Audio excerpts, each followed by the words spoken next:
The August Wilson Center has officially been sold. This week, Judge Lawrence O'Toole signed the order that approved the $8.5 million sale to 3 foundations. The sale comes in the wake of multiple controversies where the center failed to pay more than $1 million in debts to multiple creditors. The deal settles those debts and is scheduled to close by the end of the month. More commuter flights are coming to Pittsburgh International Airport. During a news conference this week, Allegheny County Executive Rich Fitzgerald announced that Florida-based Sun Air will now have flights from Pittsburgh International to Altoona, PA, and to Jamestown, New York. Pittsburgh lost service to many smaller cities when U.S. Airways eliminated its hub here in 2004. These new flights are expected to take off starting this November. Allegheny County Judge Jeffrey Manning dismissed 2 alternate jurors last week for the trial of Dr. Robert Fiante, who was accused of killing his wife, Dr. Autumn Klein, with cyanide. The jurors were dismissed due to work-related hardships they could encounter for being part of the 3-week trial. Fiante has repeatedly denied the allegations, saying his wife's murder was just devastating. And Halloween is just around the corner, which means it's time for trick or treat. Now here at Daybreak, we want to make sure you guys are safe and give you a few reminders of how to be careful this year. 1. Always travel in a group and wear bright colors to be seen by cars that pass by. Make sure you stay on sidewalks if available to stay out of traffic. Only head to houses that are light and have candy being given out in a safe manner. And of course, check your candy once you get home to make sure it's okay. Most importantly, have fun and enjoy the time. And you mentioned it just there, Kelsey, having fun, and you can do a lot of that right now at Kennywood, actually. That's right. Our reporter, Julia, went to Phantom Fright Nights and kind of got a behind-the-scenes look. I'm here at Kennywood at Pittsburgh's favorite amusement park at this year's 13th annual Phantom Fright Nights. Celebrations are in full swing, so come on down and be prepared to get scared. An eerie, unmistakable mood is being set through the midways of Kennywood Park.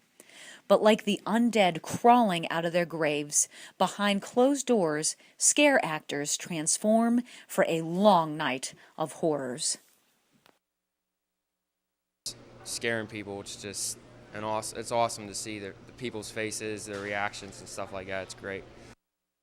After makeup artists work their magic transforming more than 300 ghouls, vampires, and other creatures of the night, patrons enter through a smoke and fog-filled tunnel into a night sure to be full of surprises.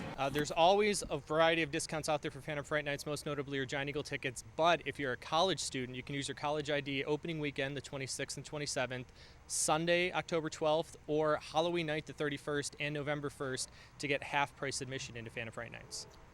So Phantom Fright Nights is a great way to come out to the park, see it in a different light, but still get to experience the tradition that everyone in Pittsburgh is already familiar with.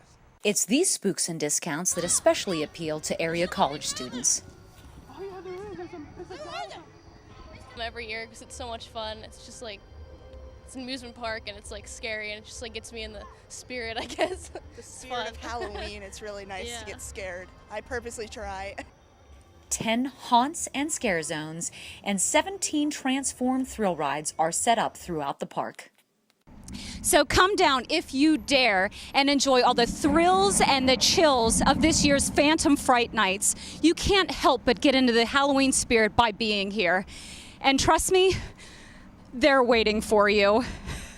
Reporting for Point News 4, I'm Julia Kramer. Wow. Well, Julia, please make it back. Well, the monsters. Have you ever been to Phantom Fright Nights at Kennywood?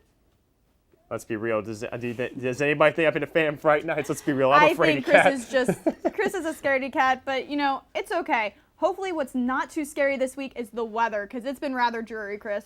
Yeah, it's been gray. It's been cold. Alex, please tell me there's some sun. I mean, I can deal with 50 degrees, but put some sun in that forecast. Don't worry, guys. We are going to have a nice start to the week. Monday morning, we're going to have a high of 69 and a low of 53 and partly cloudy skies. Tuesday, we're going to have a high of 76 and a low of 58, so make sure you get outside that day.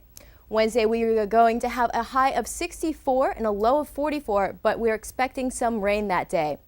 On Thursday, the temperatures are starting to drop with a high of 57 and a low of 43. On Friday and Saturday, the temperatures are going to continue to drop, and we're also going to expect some rain. On Friday, we're going to have a high of 54 and a low of 37. Saturday, we're going to have a high of 48 and a low of 34. But don't worry, we're going to end the week off right with partly cloudy skies, a high of 59 and a low of 36. So there's not too much rain this week, so make sure you get outside and enjoy all your favorite fall festivities. Now back to Kelsey and Chris. Straight ahead on Daybreak, Jillian Trainer is here to cook a Halloween treat for us. Plus, we'll discuss some good options for you if you haven't picked out your Halloween costume quite yet.